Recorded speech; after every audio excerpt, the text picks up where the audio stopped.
Yeah, Ginger, you mentioned in San Antonio about the kind of the end of quarter execution. I think in the first three quarters it was 14-1 in the final 3 minutes. Are you seeing anything these last couple of games, or is it just about the late quarter execution that's been consistent and not working as well?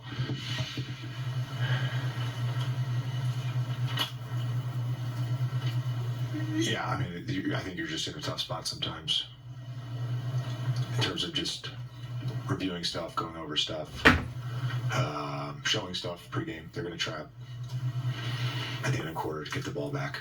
We want the last shot. Yeah, I mean, yeah. Sometimes you're in a tough spot. Yeah. You just got to keep doing it, and we'll get it. We'll learn from it.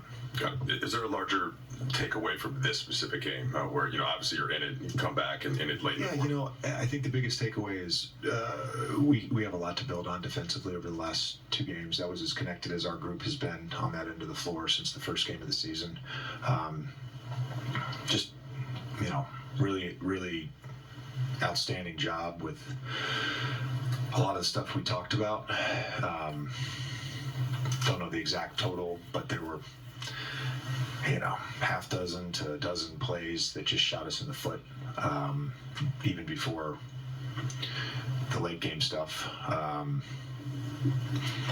We played well enough and hard enough to win against the best team in the West. So there's definitely good stuff.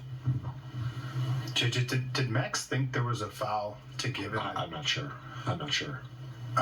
He looked at me and I gave him the coverage call.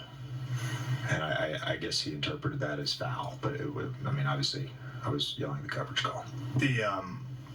What kind of information did you get on Austin at halftime? What was your vantage point on that play, and then kind of how did you think he moved out there after a pretty hard fall? Vantage point on the play was, an airborne player, and he made a play on the ball, and that's why I stopped dunking very early in my life. Clear that he couldn't go in the first half.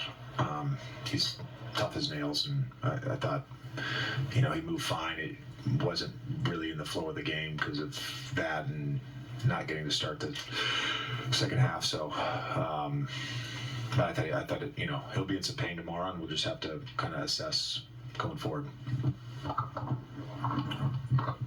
JJ, on the defensive side, it felt like AD was just everywhere. 4 blocks, switching onto Shea, switching onto their perimeter guys. What did you see from him in terms of his engagement activity, and felt like even more so than the average game? Yeah. Guarded a lot of isolations. I thought he was fantastic in isolation. You're inevitably, especially against a team with 2 superstars and guys that redrive closeouts and redrive shifts, you're inevitably going to get beat. And I thought his awareness and just intent to be that sort of backline anchor that we talked about was great tonight. They're a really good defensive team.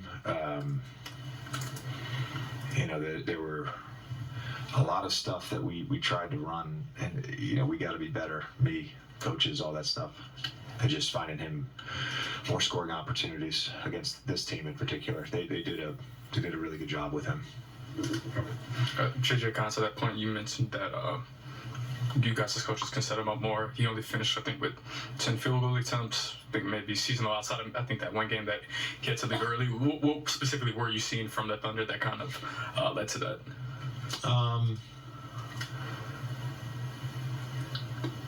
Clearly a lot of attention to detail on the game plan around him, to be honest with you. Just in terms of a lot of the similar actions we run, not necessarily, we have a bunch of different ways to get him the ball. They're not necessarily one play, and they had prepared well. And then, when he was able to get the ball in his normal spots, just the amount of bodies. But again, the second straight game that a team has done that, and he's been a willing passer. Again, 7 assists. He didn't score the ball like he normally scores the ball, but he had an outstanding game. Sunday, the Lakers will be in Utah taking on the Jazz. the action is right here on Circuit